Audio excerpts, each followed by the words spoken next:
All right, good afternoon or good evening, everyone, and welcome to the after show of the Magnus Carlsen Invitational, round six, the second day. Today, it's a pleasure to be joined by two newcomers to the after show, Alex Astaneh and Fiona Steele-Antony. Thank you and welcome to the show. Thank you, Pascal, for having us. Thank you Hello, very much. everyone. All right, I guess I'll do a very brief introduction, just in case some people don't know you. Most of them probably do. But Fiona, you have been at the forefront of chess reporting for a long time. You're a chess player. I guess you've represented Luxembourg in a lot of Olympiads. You're a vlogger, a commentator, and a journalist, a little bit of everything around the chess world. And Exactly. does that sound about right? Sounds about right. Once I realized the chess playing wasn't gonna get me to where I wanted to be, I sort of diversified my interests and then started following chess a bit more. So the playing took a bit more of a backseat, but yeah, still as passionate about chess and still love representing Luxembourg in the Olympiads, of course. Understood. And Alex is known as a chess coach, a chess player, YouTuber, streamer, sort of I guess A everything related to mercenary, chess content. What's that? a chess mercenary, just a bunch of different things. I have my fingers in a few different pies, but my main focus over the last years has been coaching, coaching online and content creation. Been involved with a few different platforms. Most recently, Chess 24 Zone and sister site of CoChess, which I guess is a topic we can expand on at some point. But it's like this, as you know, it's a new online coaching platform. So that's kind of the my most recent involvement. Understood. So I guess we can talk about today's chess games a little bit. So we had two matches today. Hikaru Nakamura against Ding Liren and Fabiano against MVL. MVL has somehow not been able to get going. I was actually rooting for him. He was my sort of dark horse fantasy pick in this event, and also for the candidates. For the candidates, it seemed to be working okay. For this tournament, not as much. Did anything strike you today, Alex or Fiona? Well, I think for me, just in general, I had high hopes for MVL. I'm a big MVL fan who's also a friend, and I thought, especially off the back of his successful start in the candidates, and he's such a gifted player when it comes to fast time control, such a monster in calculation. And I think he will be very, very disappointed with his tournament. Also, Fabi, who was on the show earlier today, thinks it was just an off event. And of course, these things happen. But yeah, I think MPL will be very disappointed that he couldn't put up more of a fight and qualify for the semifinals. Yeah, I guess it's been a bit of an open question whether he's been playing different openings, a different repertoire altogether in this tournament than he has played in the past. We were just talking before the show started about whether it was the first time that he's played the Dutch. Okay, it was a must-win game, so sometimes that leads to first times. But also he's played D4 and he's played D4 with white and he's played the Slav with black, avoiding the Grunfeld. So I have to say that's the one thing I'm really, really happy to see him essaying new openings, especially the Dutch today. I'm a great fan of Simon Williams and of the Dutch, so good to see him push the F pawn on move one. But yeah, I remember, for example, I was commentating in Gibraltar this year, and he was just not letting go of his Grunfeld and of his Neudorf, and he wasn't getting anything in them. So I was really hoping. I was wondering when will we see him, step away from those. So that's been, at least for me, a positive. And it's working out great for him, isn't it? well, So everybody wins. the Dutch today seem to be a success, but some of these Slavs have seemed to be suffering kind of a little bit a bit difficult for him. And the white games have sort of yielded nothing, I think, in almost any of the openings. With this D4. Even today, I think at some point he was in a bit of trouble after the opening. But yeah, interesting. And Hikaru sort of, I think not everyone necessarily had him as a favorite in the tournament, but he's obviously very strong in everything fast. I mean, he's very strong in everything slow too, but he's especially strong in fast time controls. But I guess he's surprised some people with he doesn't get into that much trouble in a lot of games. So Yeah, um, I was wondering as well. I don't know if this is something you've talked about on previous shows, but of course, Hikaru is the #1 streamer out there. So I wonder if it was maybe also an element of easier to adapt for him, to play in such a big event, but play it on a computer screen rather than over the board. Like for someone like Dingley Ren, who he's probably my biggest surprise in the event. I didn't think he was going to do so well. But for Hikaru, I mean, there wasn't much to adapt to. He plays, on his computer so many hours every day. And yeah, of course, he's incredibly fast and incredibly sharp. So yeah, I'm it's sure true. that I think both Dingley Ren and Fabiano have surprised me a little bit. I thought it yeah. was gonna. I thought it would be likely that people like Nepomniachtchi and MVL would be ahead of those two guys, just because they're so more. At least you see them online a little bit more. Mm, So yeah, it's pretty interesting. So I guess we'll start going through the games. I will briefly. let Alex lead you through the first match, I think. Yeah, sounds good to me. You guys actually, I today didn't catch the live show itself, so I only looked at the games. Let's say, with chess base, etc. So if you guys can at any point fill me in on some key kind of human moments that I may have missed, that's great. But I'll sort of show what stood out to me based on what I saw. If that sounds good. That sounds good to me, and I may interject with some hopefully useful comments somewhere along the way. Okay, so excellent. So I'll kick things off. In the first game, Nakamura had the white pieces against Ding, and what I saw of this match was two players who were actually very principled and classical in their approach to the openings. They played, serious openings. There was no messing around, no offbeat stuff. In the white games, Ding actually repeated a Catalan, so we're going to take a look at that.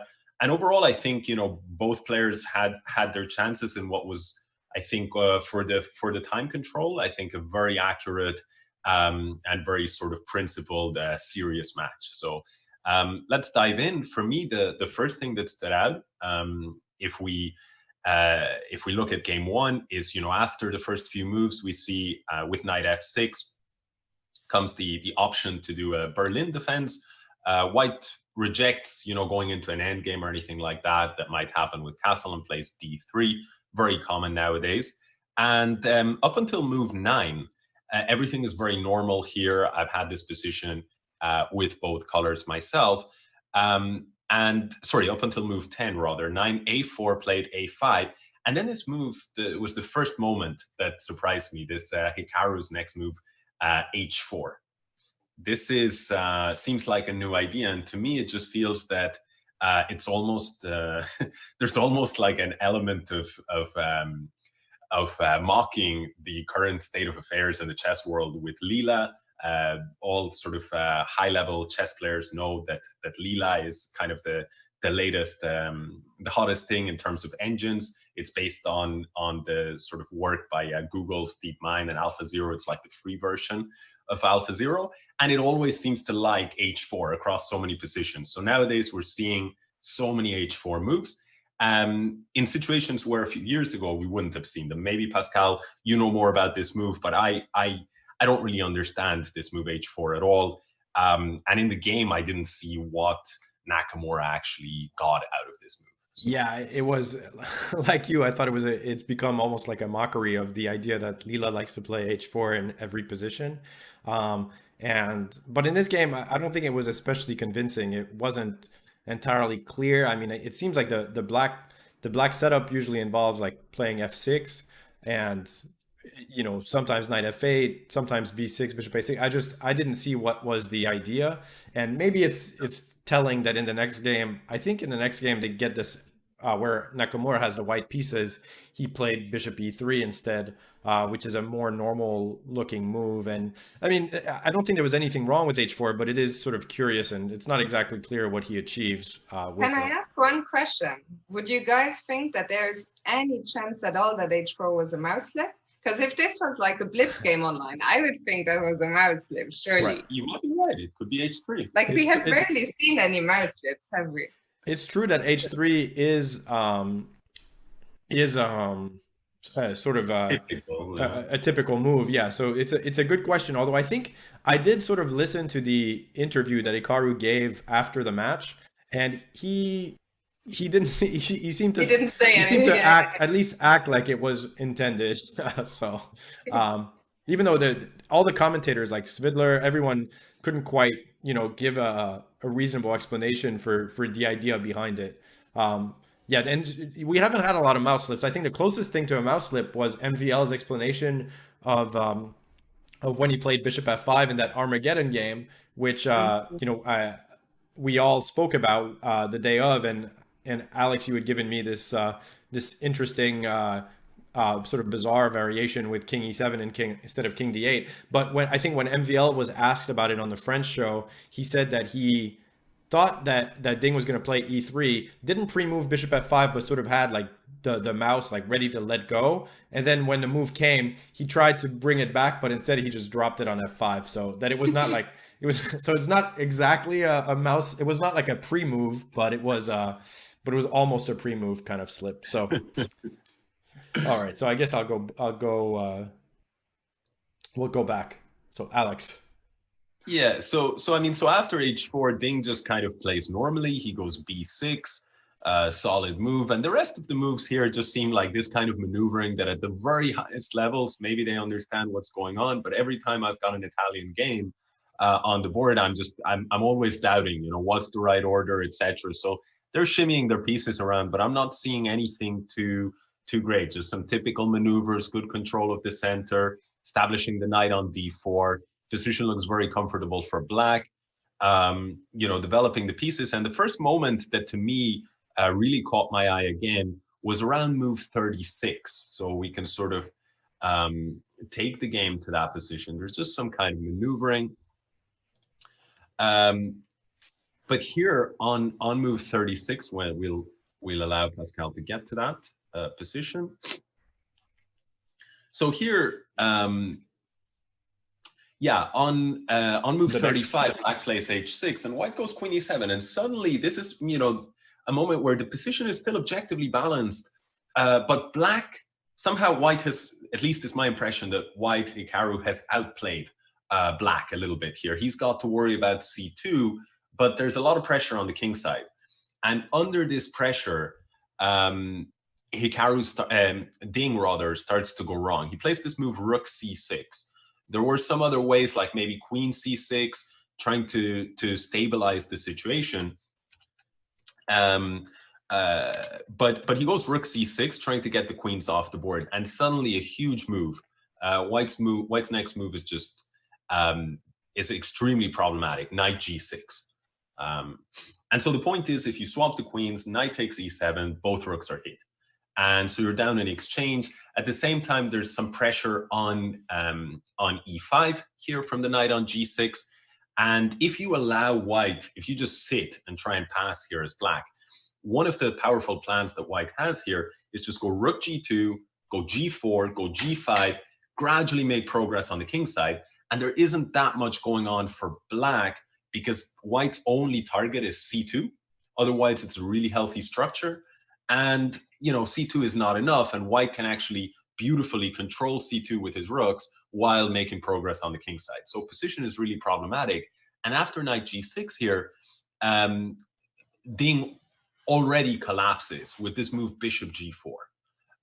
That was his next move here. And so for me, I don't know if the chat want to try and guess this one, but basically the threat, of course, threatening to take on h5, but it misses a really powerful move here for white that I think would have won the game for Hikaru had he found it.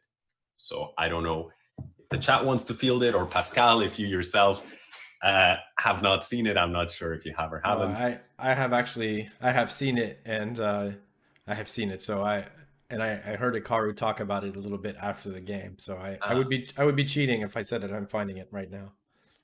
I so only have the Twitch chat open. I'm trying to refresh. The Twitch chat is not guessing anything at the moment. Someone said, what did Hikaru say? Or if you say it, I guess it's going to reveal the answer. Yeah.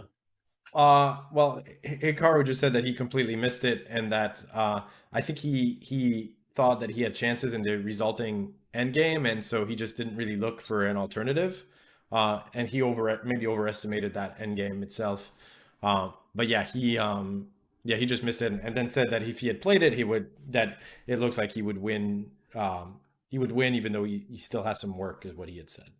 There were two guesses in the chat on the Chess24 chat from Zealandson, and knight takes e5, and then another guess, rook f7, and also on the Twitch chat, one knight e5 guess from Lefoggy. Yeah.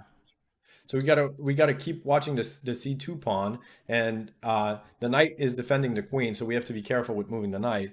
So I think I will show it. It's sort of funny because it's one of those moves that's easy to miss because it's a defensive move that, or at least the first impression is that it's a defensive move. So you can play queen to h4, so the queen comes back to defend the h pawn. But the bigger problem is that now we're threatening the knight fork and we're threatening the bishop. So I'll leave it back to Alex. No, exactly, Pascal. Like the point about queen h4 is it's weird. It's a retreating move, but it creates this double threat defense. It's like both defensive and offensive move. It's really nice harmony, piece harmony here, but very easy to miss, of course. And so Hikaru, the point, of course, if you go queen h4, black, when he moves the bishop, knight e7 is coming. And actually, probably objectively best is to keep your bishop on g4 and just sack your rook takes g6 and play that position and try and have some kind of fortress. But like Magnus said, he doesn't believe in fortresses. And in this case, it feels, bishop e6, something like that, and try and hold the position along the open f file. But it feels like white should at some point break black down there, maybe with a timely exchange sack back on f7 or something like this. Instead, the game went after bishop g4, the much more natural move queen takes e5, which somebody in the chat suggested capturing on e5. But after bishop takes h5, that was a pawn for a pawn, and the knight on g6 is no longer stable. And then we, started to see some liquidations. The queens came off the board. Then came, a bit of maneuvering after that. But materialist level, it's reduced. And really the only, optical chance is after white Nakamura found this idea of c4 on move 45. And after d takes c3, d4, forcing the win if in exchange. But this is very different because black has a pawn and a much better pawn structure. So in the end, there's enough compensation there for the exchange, and a few moves later they agree to draw. There's just not enough there for either side. So basically, to sum up game one, Ding definitely had a close call, but what was required of Nakamura was not easy to find. All right. Okay, the second game. Ding opened with one d4 as he typically does, and we got the first few moves are all theory. Actually, it's just a Catalan which Ding has played over the board a number of times, and the first deviation of interest for me, like it's all been played by Ding over the board up until move 17. So no surprise for Nakamura. He's actually played this more than once as Ding. And Leko is perhaps the greatest expert from the black side of this position. He played this a bunch of times, including against Ding himself. They made a draw when on move 17 here, Ding played queen e3, the retreating move. Now, from a computer perspective, the two top moves are queen e3 as well as pawn takes pawn on e5. So it probably didn't come as a great surprise for Nakamura. D takes e5 was played by Ding. And after knight takes e5, there came bishop g2. And this is the first the second noteworthy moment in the game where Nakamura plays. He was under a bit of pressure for this game. You know, as the viewers can see, it was a draw in the end, but he really had to be very precise, and Ding missed some serious chances. And I think if we trace the, you know, possibly the root of the problem, we could argue that here Rook Fe8, this next move by Nakamura, may have gotten him into a little bit of trouble. It feels much more natural to put the Rook on D8, which is what Lecco did twice. You know, fight for that open file, that open D file. One time Lecco put his A Rook and the other time his F Rook in 2017 and in 2019. And we'll see how that's relevant for the fourth game that they played. But for now, Rook E8 happened and White just took over the D file, Rook D1. And then there was this exchange of rooks on the D file, but on move 21, Ding really showed a nice idea, Rook A4. And this is a very kind of funky maneuver, like Rook A4 to put the Rook on D4, so you can keep your knight on C3, right? Rather than Rook D1 and then Rook takes and Knight takes and the Knight stays passive on D1 and you get a bit of lack of coordination. Instead, like this, you know, it gives Black, now it's Black to move. Maybe there's some Queen C5 type move or something like this. And Black suddenly has very nice activity.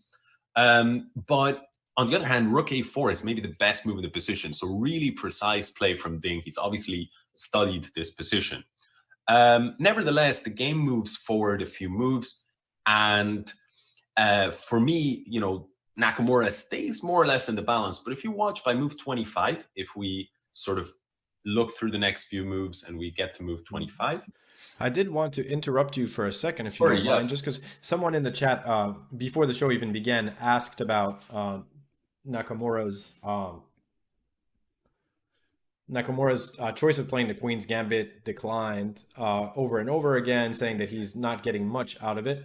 And I guess my answer to that question is that he's decided that he's okay with suffering with Black and feels that he has the ability to hold these positions. I actually think this particular line I can't really fault him for. The other one that he's kept playing in the Bishop F4 Queen's Gambit declined, I'm not a big fan of personally. I wouldn't like to play that position, you know, 7 times in a few weeks. But, and I don't know if you feel similarly, but to me that other one seems quite difficult to hold, and maybe it's not, of course it doesn't seem to be losing, but it's pretty tough. This one to me is more reasonable, like as a line, and he suffered a little bit in this game, but I don't know if the line choice is a problem.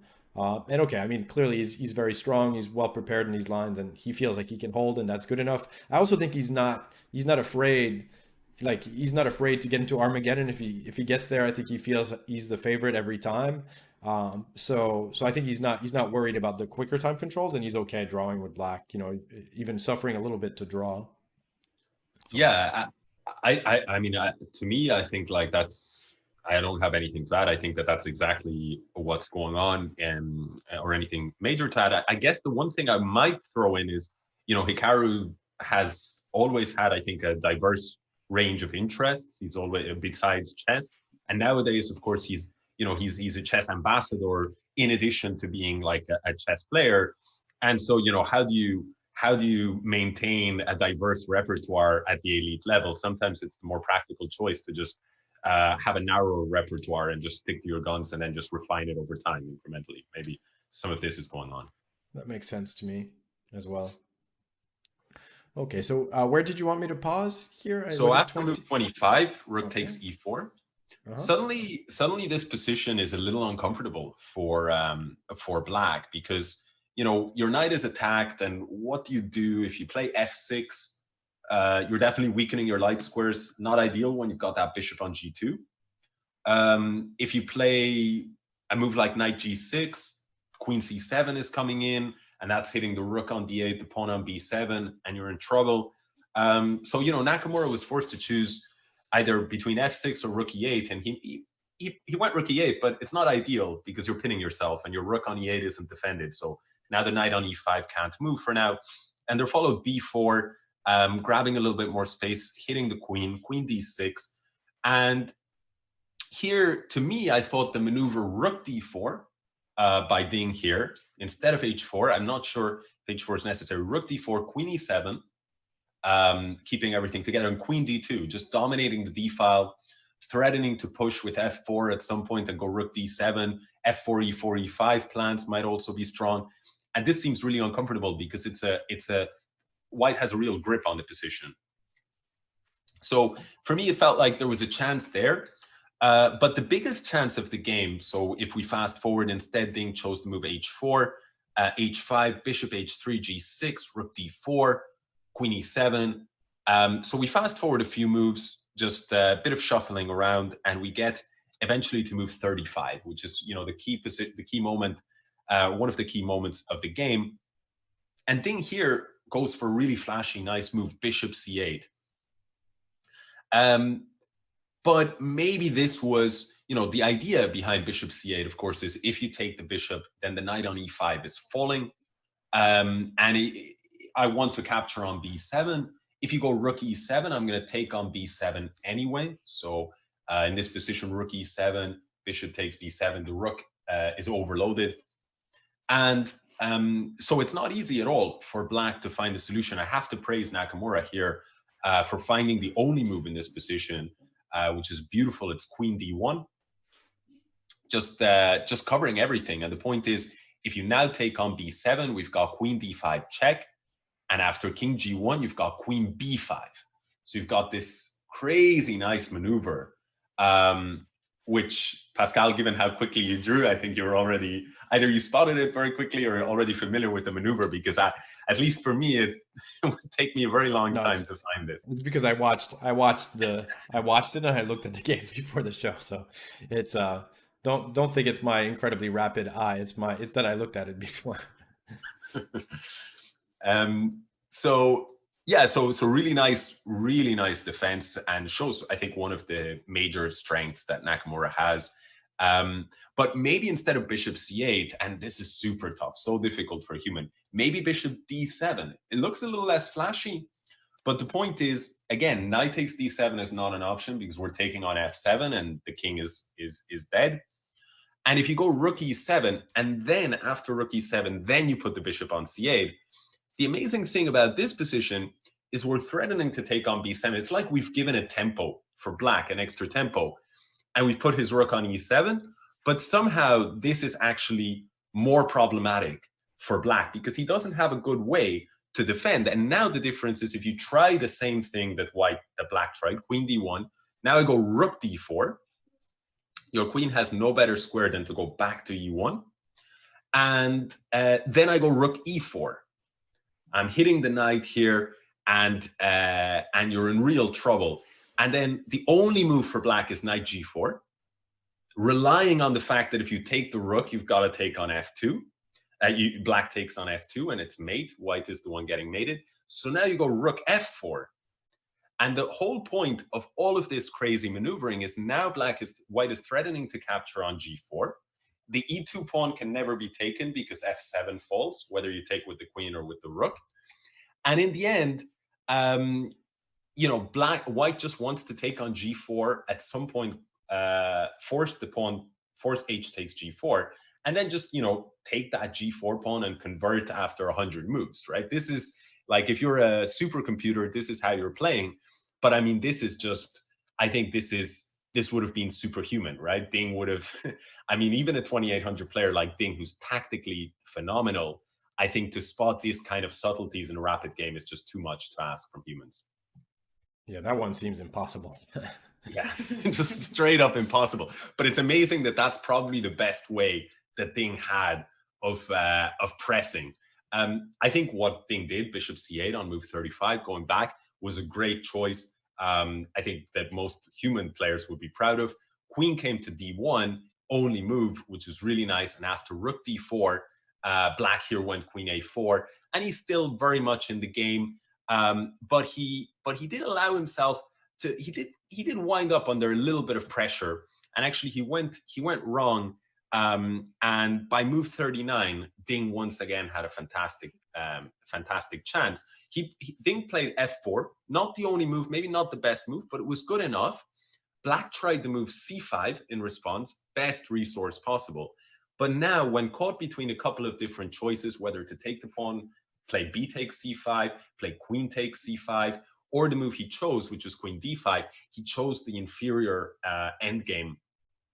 The best line, I think, would have been to take the pawn with b takes c5, and then after rook takes bishop on c8, f takes e5, f takes e5, rook takes e5. I think this endgame is extremely difficult to hold, because not only is white up a pawn, but also the black king is a lot less safe than white's king. I think, objectively speaking, black is lost here. You know, I'll just show a couple more moves. Rook e8 here would be best. Then there would become queen d6. And after rook takes e5, a really nice move is queen c7 check. And the point is, black's king is forced to go to a square it doesn't want. If it steps onto g8, then white will take the rook on e5.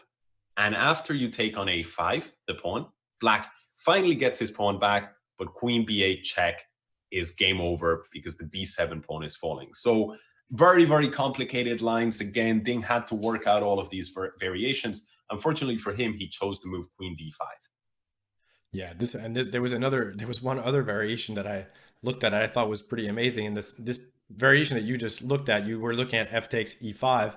There was this Hikaru mentioned after the game, he thought he would have f5 here. And there's actually a beautiful variation in the rook endgame. So they get to a rook endgame here, and he's almost in time to defend.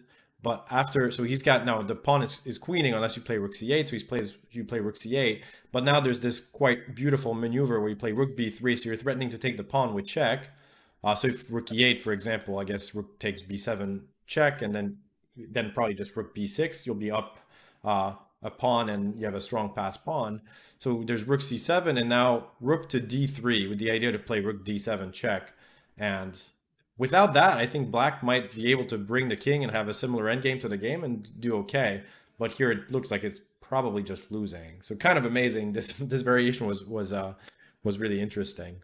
It's a lovely variation, and it shows just how much there is under the hood in these elite games. Yeah, and in these, even though they're rapid games, you learn a lot just from looking at the games and the possibilities that both players had. I actually really like the way that Peter Swidler summarized this game too. He said, as they used to say about Soviet bureaucracy, he created problems for himself to heroically solve them afterwards. Yeah, that is a good quote. And he did solve them for the rest of the game. The game dragged on another 25 moves, but I didn't see anything too critical. I think there might have been some small chances perhaps, but unless maybe you saw something, Pascal, but it looked... No, I thought it was instructive, just if you're not familiar with this kind of endgame, that, he basically, there's no way for black to stop white from eventually queening their pawn and winning your rook. But the problem for white is that normally by the time this happens, you have enough counterplay that you have a passed pawn. But I thought the move rook g4, it's probably not the only move that draws here, but it was kind of instructive because the idea is to sort of make it more difficult for the king to run. And then after he plays a7, which is sort of the only way to make progress. Well, now, even though the pawn is one square closer to queening, which looks like that's an advantage for white, the black king is out of the box. And so now he's able to immediately start creating counterplay with g5 or with f4, depending on the situation. And so I thought that was instructive. But yeah, and after that, not much. The rest is sort of standard. He does avoid the one trick here. If black goes too fast, plays f4, gf, king f4, you have to just remember this for when you play blitz games, not to fall for this one. But yeah, so that game ended in a draw. I can show the end of it. It's just at this point, it's not a super close race, I guess.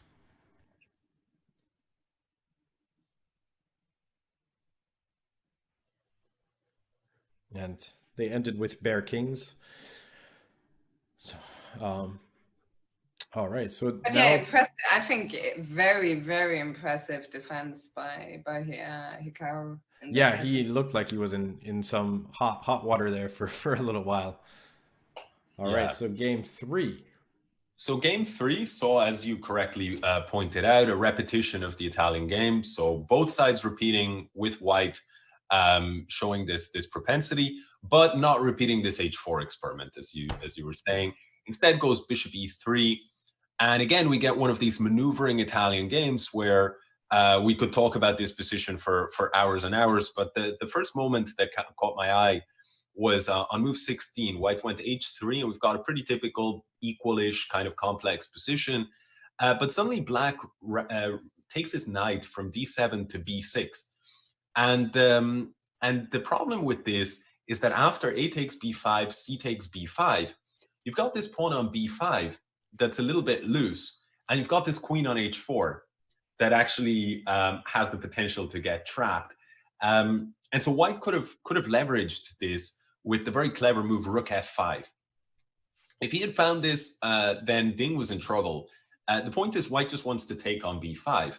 But first of all, it's not so easy to defend it, because if you play a move like c6, you drop your knight on b6. And that's sort of the natural way to defend it. One option would be to play a move like b4.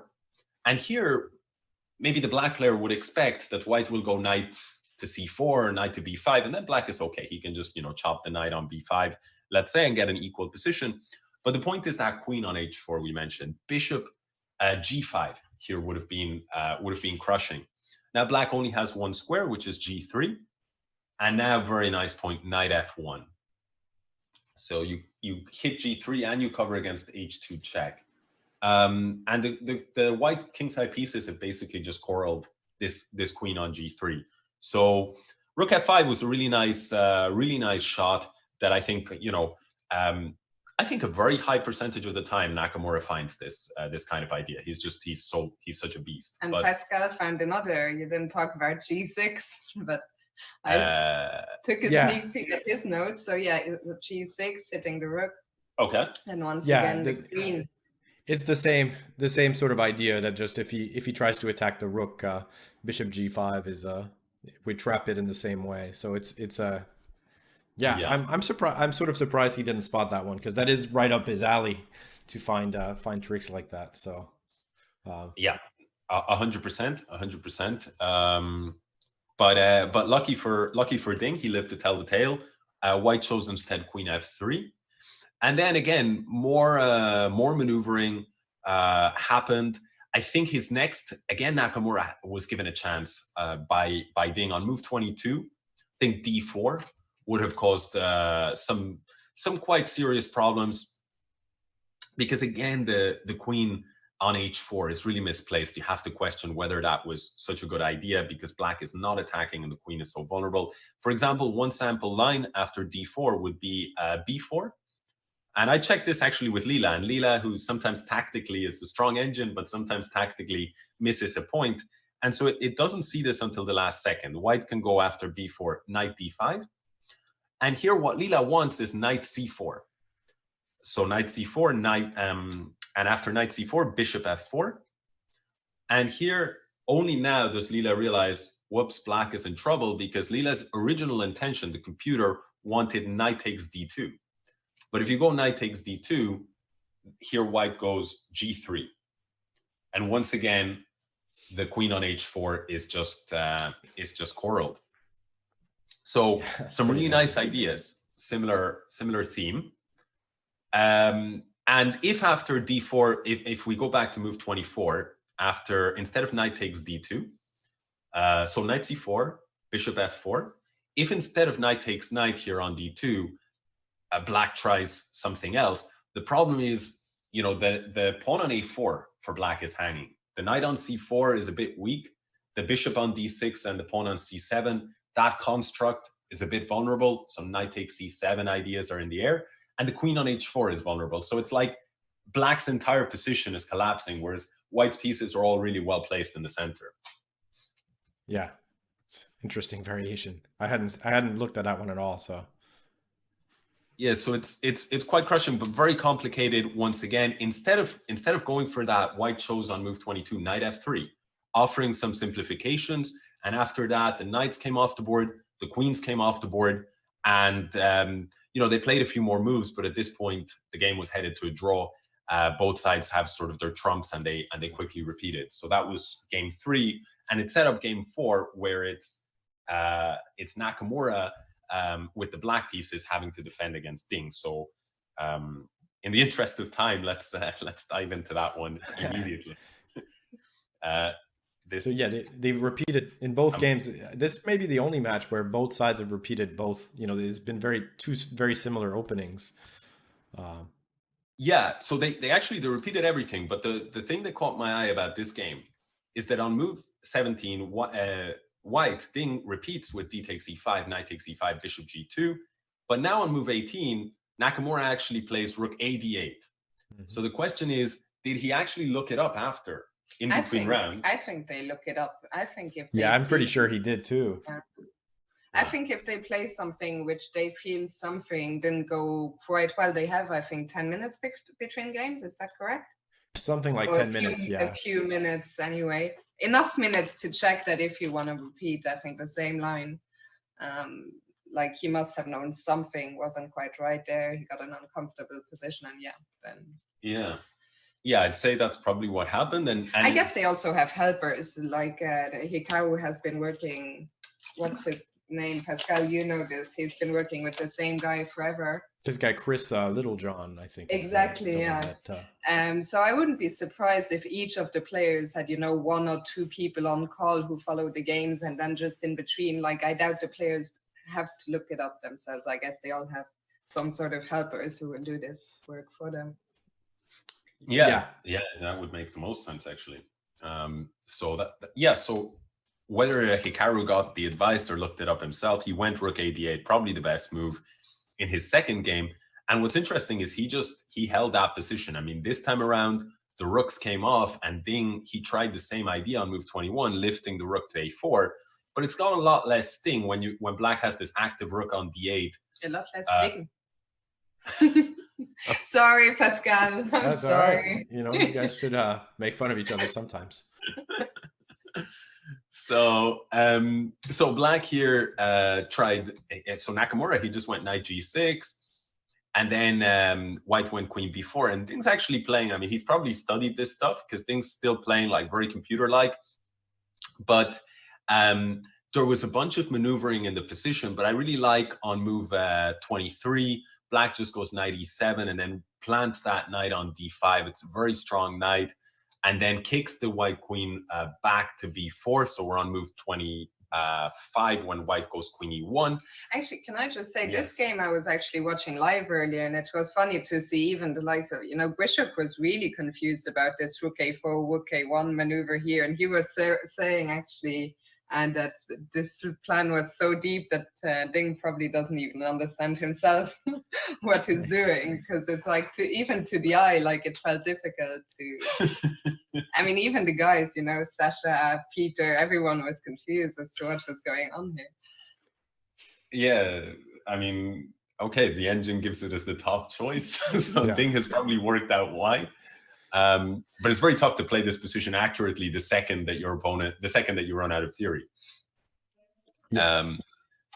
So black after Queen E1 tried this move Queen E7, and to me, I don't know what you felt, Pascal, but to me this just looks very equal position, and there's nothing too crazy about it. White tried to plant a knight on C5 by move 27, so Rook C1, Knight C7, Knight C5. Black contested it with Knight E6, and White had to kick that back, and then Black entered with his own knight to D4. Position was quite equal.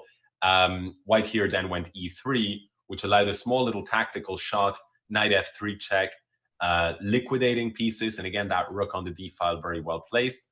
And then after Bishop E2, Rook D6, there followed Rook D1, G6, Rook takes D6, and Queen takes D6. So White eventually recognizes you got to challenge that rook on the D file. And now we've got very little material on the board and objectively an equal position. So a few moves later, they signed the draw by repetition, and that forced the Armageddon encounter.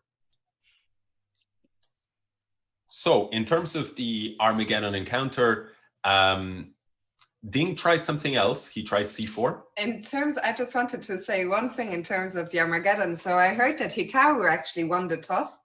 I don't know if you heard this, Pascal, but That is what I heard. Yeah.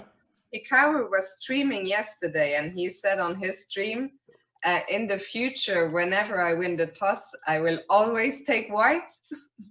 Really? And then the very next day, he won it and went to pick black. So it's like there was a lot of commotion. I know. Advanced strategy, if it's strategy. I know.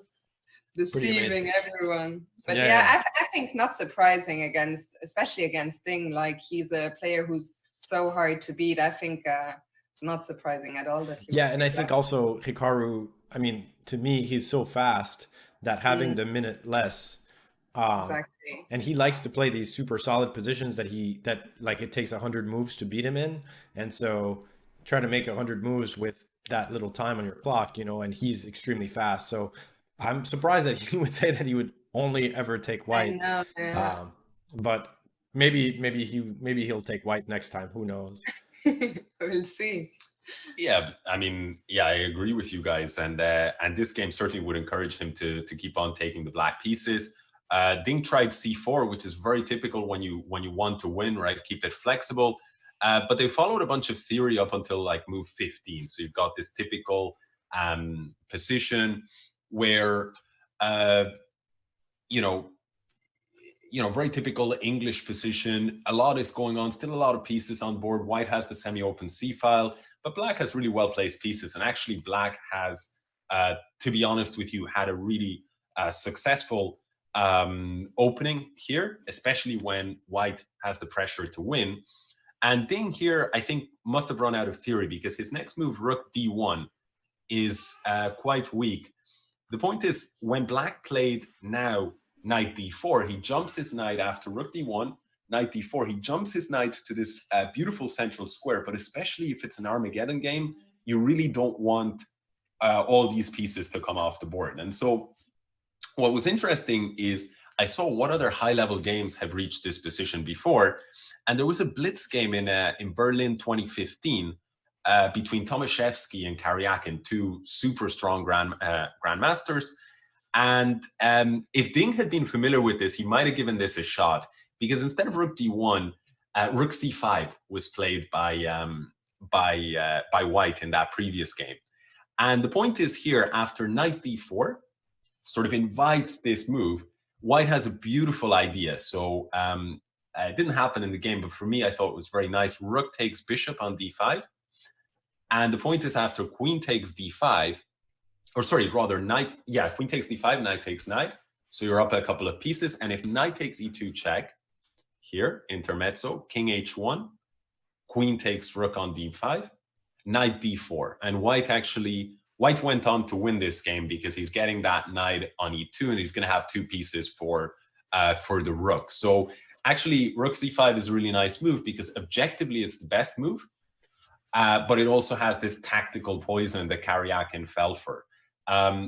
Would have been very interesting to see if Nakamura would have spotted it, but it didn't happen. And instead, Ding went wrong. He went rook d1. And after knight d4, I think already this position is a nightmare if you're in a must-win situation. Rook d2 was played to defend against e2, but after knight takes f3, bishop takes f3, mass exchanges, and white has this really horrible pawn on d3. The game continues for a few moves. White makes some very normal moves, and he has some kind of equalish position, certainly after move 23, when he eventually gets his break of d4. F5 maybe was an unnecessary weakening of the position from black, and I think like the commentators were pretty critical of that move. And I think he just missed that d4 could be played. He said it after the game, he missed that d4 could be played. I think he thought he had some kind of tactic with f5, f4, and then realized that it doesn't work. Because I guess here black, I mean, there would just be pawn takes e5, and it doesn't work. So, but so he missed that, and then so he was pretty upset with himself for that, because now maybe black, I mean, maybe black is okay, but it's not entirely clear anymore. So yeah, exactly. Like he made it complicated for himself by creating weaknesses there with f5, and he nearly got punished for it. I think the last moment that I really wanted to show in this game is the last key moment where Ding had a chance all of a sudden is on move 24. After d4, black responds with e4. And here white could just have taken f takes e4, rook takes e4, then you go f3, you kick the rook out. And then after the rook goes back to e8, you go d5. And this becomes a total mess because, you're threatening to blow the position open in the center. White's pieces are much better placed in the center. Black's king is in danger. If you take on c3 as black, you're going to get, completely murdered on the dark squares, like queen takes c3 check. And then after king g8, we actually start with d takes c6. And, rook is coming into the 7th rank. The king is just too weak. So this kind of position would have created a lot of serious problems for black to solve. But Ding, unfortunately, on move 24, he chose the wrong path. He went d5 instead. And after black took on f3 with check, king takes f3, queen e7, rook c2, making sure the rook doesn't get captured. Black now took on d5, rook takes d5 and went rook a d8. And now the position really seemed to be heading towards a draw. Black has sort of simplified in the center, and both kings are now a bit unsafe. But in fact, Ding, who only a win is the only thing valuable to him, he actually blundered here. He went king g2, which looks like a really natural move, trying to make your king feel safer. But he missed the crushing tactic here from Nakamura. Nakamura played b5, and now it was clear, I think, to both players that that was that. Game is over. The point is, white has to move his queen and keep the rook defended on d5. But as Pascal is showing, if queen c6, there comes queen e4 check, and if queen d3, that was what was chosen. And then queen comes to b7, and in the end, this pin is just crushing because all the black heavy pieces gang up on that rook on d5. But an unsurprising result of the Armageddon, Hikaru just seems so confident, and I think, given both players' styles and their repertoire, that choosing the black pieces was certainly the wise choice. So that's my rundown of this game. I have to apologize to you, Pascal, because my time management, as I said in my co-chess lesson earlier, my time management was very much like Grishuk's. So that's what I was going to say. You share the same. You share the same first name, sort of. But that's no problem because I'm never upset when I have to do less work. So that is never going to be a problem for me. But so now that leaves me with 3 minutes to go through no, I'm kidding. But I'm going to go through the other match. I will probably try to do it in about 10-15 minutes. It was sort of a one-sided match. But I had a few key moments, so rather than go through the entire game, I'll go very quickly. I promise, or I'll try anyway. But Alex, I think that was very insightful, and thank you. And feel free to interrupt me if you have more interesting moments than the one I'm showing. This game, so MVL, he's actually gotten this exact line a couple of times, and Firouzja, I think, also played this c takes d5 move. I'm actually not a big fan of this variation. I feel like it's a suffering variation for black, but maybe that's just my style. I don't particularly like to defend. But here, not Hikaru, but Fabiano castles long, which is a natural plan. Even though you're castling onto the open C file, the king is probably safer there when you have an open H file. You don't want to castle kingside and let queen takes H2 happen. White is often happy to give up this pawn, as Fabiano does, and I'll go through it fast because I don't want to take too long. But this seems like to me, it seemed like a well-played game by Fabiano, where MVL actually defended well enough to almost be okay, and it would have taken computer-like precision for Fabiano to really sort of deservedly win this game. And I do want to show you a little bit further. So they continue, and by the way, this position, at least in my estimation and also the computer's estimation, is, even though white seems to be down a pawn for no obvious play, it seems like white is actually better. But there was this one moment here, and this just kind of shows the precision that's required sometimes to win games. But he played knight g3, and it seems like that move, even though it's very natural, preparing f5, it gives up a lot of the advantage. There was a kind of crazy variation I looked at with starting with f5, and I'll show you just some samples. And to me, at first, I'm just playing natural moves. The computer finds probably better moves for black. I was surprised that this position just ends up working out so amazingly for white, even though it seems like now you're down a pawn and there's even less obvious play. But the computer finds all these maneuvers that just keep adding pressure, and it's very, very difficult for black to actually get out of this position. And so in the game, MVL actually gets mostly out of trouble until, so they equalize, the material's equal, but now it seems like a more reasonable position for black. There's not really anything that's worse. And MVL normally is super fast, and so I would have thought that he would defend this position. But here, actually, I think bishop b8 is sort of bishop d8 was the first culprit. He could have played something like queen b4. Very natural move, actually threatening obviously checkmate. And for example, after queen d2, which I think is more natural, then bringing the rook back, you can play a move like queen c4, just kind of keeping control of everything, defending the d pawn. And I think this is very difficult actually for black to lose this position. He's close to, maybe he'll just put his king on a7 to get out of any trouble, threaten bishop b4. It's probably just going to simplify at some point. But he gets himself in a little bit of trouble by getting into the queen and knight versus queen and bishop, which is a Dorfman special. And did you watch the show today? You're not the first person. Yeah, no, I mean, I do watch our show because I feel like it's the best way to prepare for the after show is to be watching live. And yeah, and it's really pressing that Tom Grishuk wasn't quite taking it though. Well, yeah, there's a little bit of a debate among commentators about Dorfman and with like sort of different opinions on his method and so on. But that's a whole other debate. True. I'm definitely not going to stand by my my 3 minutes if I go into that. But yeah, so here unfortunately MVL just got himself basically checkmated as the king escaped. So he was close to holding. I think MVL was suffering, defended well, and was very close to holding. So that must have been kind of a disappointing one for him.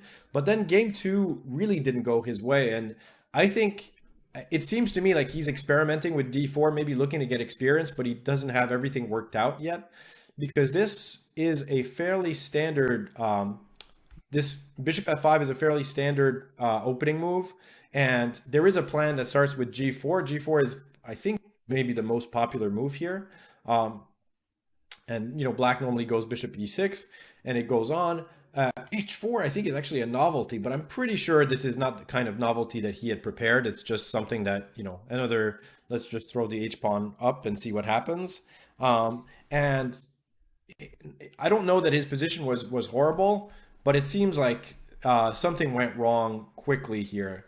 Like after c5 already, black, I think, has a very comfortable position. They've achieved sort of the one break, and it's not clear what white's king is doing on e1.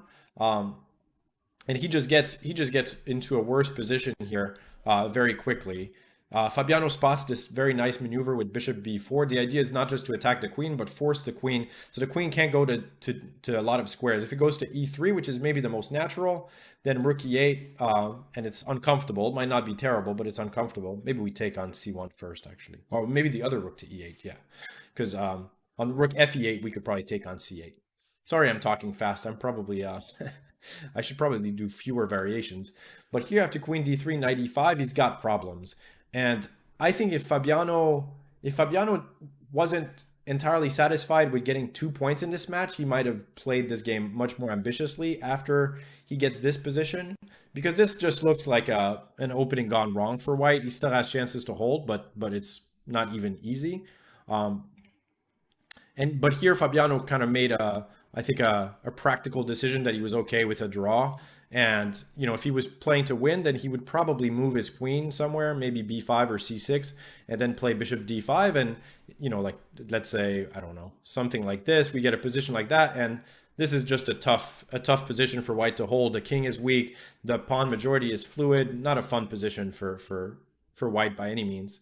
But Fabiano went bishop d6, which technically um, gave him a pawn up position here, but with the opposite colored bishops, this one you don't really even have chances because this pawn majority is essentially useless. Once the pawn gets to b5, white will just play, bishop d2, bishop c3, and this pawn will never get anywhere. So you can never play either a5 because the bishop takes it. You can't get b4 in, and without that, it's just going to be equal. So they played some moves, made a draw. So now it's 1.5 to half for Fabiano. Yeah, which left Maxime in a very difficult spot where he had to must-win game, because even tying the match 2-2 and winning the Armageddon was not enough for Maxime, right? Yeah, absolutely. And so I think that's why he decided to try the Dutch, and opening that our own Jan Gustafsson doesn't think much of. But to be fair, this is probably the best position he got with either color from any opening in this match. You know what I mean? It's like at least up to this game. This is a fairly popular variation. And but Fabiano handled it a little bit passively. I think, again, the match situation, he's very happy with the draw, because the draw, by the way, gets him to 2 points. And that means for the way our scoring system, even if he lost the Armageddon game and Maxime got 2 points, he still would qualify for sure for the semifinals. So I think Fabiano had told himself, I'm just going to take it easy. But he makes some weird moves in this game, and like Queen E2 didn't make much sense. Just 2 moves later, he played Queen C2, and then his knight wants to come this way. So I think he just played a little bit fast. Not that it was bad for white. It takes more than wasting a tempo in this kind of position to be in real trouble. But then he does some knight shuffling that was certainly dubious. I think Grisha pointed out that he made something like 8 knight moves in a row, which is not exactly true, but but you get the idea. And so now his position is already awkward, if not just bad. I mean, probably more awkward than bad. But here after h3, sort of surprising decision for Maxime, because he has 3 sacrifices that all seem to be in his style to play, and he can sort of choose the one that he prefers.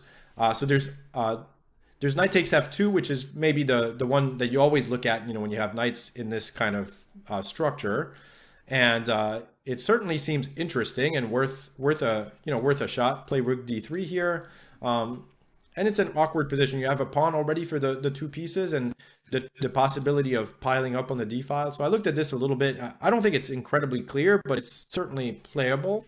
Yeah, and I think it's especially weird that a player like MVL wouldn't go for this, because as you said, it's totally his style, and I think it's a clear indicator that he's not in his best shape. And especially with the match situation, like you got to try to do something, because after he retreated, he just played a normal sort of retreat move. He basically got to be just worse. That's the problem with the Dutch. Like structurally, if you just trade pieces, then eventually you're left with a position with a weak king and an unpleasant defense. The other one, there's 2 other ones. Knight g3 with a variation like this where it's just a mess. I'll leave it at that. And finally, there was a move that Fabiano mentioned, which I hadn't seen at all, even considered, which bishop b5, using the fact that the queens are pinning each other, so you can't take on b5. And again, this one is just messy. I mean, it goes something like this, bishop f1, then you take on g4. Just a mess. But again, all the pieces are hanging everywhere. There's a chance of a rook coming to d2. It seems very interesting. But Maxime relatively quickly actually plays knight f6. And now that gives white the chance to regroup after knight e4, queen c2. Now he wants to play rook d1. And maybe black was still fine, but he just didn't play this part well. And I'll take you to the queen endgame, because there were a lot of other possibilities, of course, here, but I won't scroll through because there's so many moves. I'll just take you kind of all the way to the end here. This is one of these queen endgames where you're up a pawn and you can play forever and try to win. But the way to draw here was pretty instructive, I thought. And I don't know, I would never have found this over the board myself, so I certainly understand not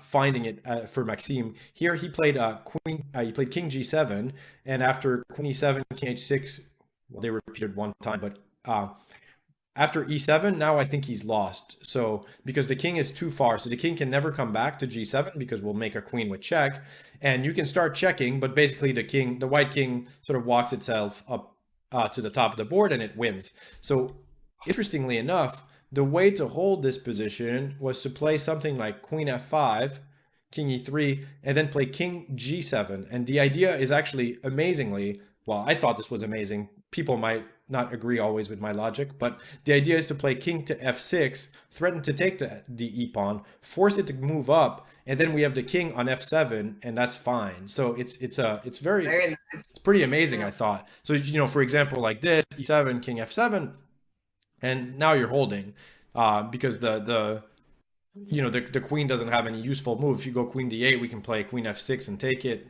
And so it's just kind of amazing that this would just hold. But instead, after king g7, they got this position where the pawn got to e7, and now the king walked up the board, and he won. So that was the end of the match. Sorry, can I just interrupt on that For sure. one? Because it's interesting. You noted that one moment, but I noted in the endgame a kind of a cute moment, and it reminded me of a conversation I had with longtime Ireland #1. You might know him, Grandmaster Alex. Sure, I do know him. It's been a while, but I know him. And so he actually said to me that one of the most surprising positions that he discovered to be a table-based draw. Table-based, for those of you who don't know, is just like it's being worked out mathematically. It's a draw for sure. And one of them is if you put a queen, if you give both sides 2 queens, as in 1 queen each, and then you put king on g1, let's say, pawns on g2 and h2, and then you put the black king on g8, right? And the queen's somewhere else on the board. That's actually a draw. So king, queen, and 2 pawns with the pawns on g2 and h2 against black having no pawns is a draw. That's pretty amazing. And yeah, it's super surprising. I didn't believe it. I actually put it on the board myself. It's a table-based draw. And the reason for it is because there's so many checks that white typically can't push the pawns without getting perpetual checked. And I thought that there was a kind of a nice variation on that theme on move 79 of the game. So on move 79, white went queen a1. And here there's, several ways to draw, but I really like this move g5 check here. And so the point is, it's kind of easier to recognize than this, g2 and h2 pawns. But basically, you blast open the white king. If you go pawn takes g5, it's going to lead to queen e4 check. And it's, I think, easy to see that the white king isn't going to escape the checks, or at least won't escape them without losing the g5 pawn, with probably with check as well. And if you go king takes g5 instead of pawn takes g5, king takes g5, then queen g2 check. And the white king is now stuck on the g and h files. And the reason for this is because if white tries to run, he goes king f5, then queen g6 actually is a funky checkmate. And I think, this is the kind of stuff that MVL, he's so good tactically that on a good day, I think he spots this, I think he plays this in a bullet game, never mind in one of these. And I saw a couple more occasions for MVL to just, seal the deal. The one you mentioned, but there was another one. So for me, the MVL loss with the black pieces where he didn't go active with queen b4, like you mentioned, and then this loss with the retreat of the knight and then failing to hold, I think psychologically, MVL is not in a good situation in this tournament. I think he's lost his confidence and he's paying the price. Yeah, no, I agree. Tiny silver lining, I guess, for MVL is that he managed to win the last game with a nice tactic, and I'll just show the tactic because we're running out of time. But the tactic at the end was actually very, very cute. He had played a nice game with white. It did start with the move e3, which, but again, I won't go through the entire game. But after, in this position, he played. So he's been sort of grinding black down in this position, but it's not so easy to win. But the end of it was very cute, if not perfect. But he makes this sort of odd move f4 here, and it's actually not the best move because black has a pretty interesting response here. But it did set a very devilish trap that Fabiano actually fell right into, and I wonder if he might not have fallen into it if this game had more meaning. But here Fabiano played e takes f3, And now there's a very nice win by force, and it might as well show it because it's all kind of force. Queen f8, the king goes to g6. Now, when the pawn was still on e4, this wasn't that dangerous. It's just one check. But now he's got this other check. Now, the funny thing is this looks like it could be over after bishop f5, king f5, queen c8. This is force. We win the piece with check. Now, the variation is not over, though, because now we have two pieces hanging. So the reason this works is because MVL, and I wonder if he spotted this ahead of time. Maybe he did. He still had 16 minutes, though, so he's played very fast in this game. He plays knight g3. Black has to take the piece back just to have something to show for this. And now he wins the knight by force. And amazingly, in this position after knight f1, the queen is in the best square because it covers f2. So it just wins. So it just wins a piece. So it was kind of an amazing tactic that it all worked out perfectly for white. And here he's up a knight, and so Fabiano just resigned. Now I'll show you though why f4 was actually not that incredibly good. This is a computer move, not easy to find, but black has to move queen a7, and the queen is trying to come to a1. And amazingly now, as stuff gets simplified, white may regret that they played the move a5, which let black sort of out of the box that they were in. And so if queen a7, a very computer-like move, where you can't actually do this so easily, because after queen a1 the position is not that clear. So the knight's coming. If we move the king, then the knight comes to g4 with some damage. So that was the end of that game, which I thought was worth showing. So I guess we've already kind of gone into overtime here. But any closing words from you guys? It was nice. It was very nice to have you, Alex. It was nice to have you, Fiona. And I feel like I had to do a little bit less work than usual, which I always very much appreciate. I think it's been great for us to be on the show. And I'm looking forward. It's of course a bit of a pity for the tournament that tomorrow when they all play at the same time that there's nothing on the line. But for me, for one, I'm very much looking forward to seeing Magnus against Ding, that match, and then of course the semifinals. There's a little bit of irony in that I think the reason that Chess24 decided for the last day, so tomorrow all the matches are being played. We're not having them over 2 days. And the reason we did it that way, I think, was because if one match, would have relative implications, that it would be, sort of unfair for some people to have the hindsight of knowing how they have to do. Now, it so turns out that the top four are sort of set. It's not set who's going to play whom, of course, but yeah, so it turns out it's a little bit different than what we had envisioned, but we don't, I guess our crystal ball did not forecast this correctly. Absolutely, and kudos to the four who qualified, I think, absolutely deservedly. Yes, they have been, they have certainly, there's sort of a gap between fourth and fifth. So it looks like the top four, there's not going to be any question about who should have qualified, and no weird tie breaks. They have clearly qualified. So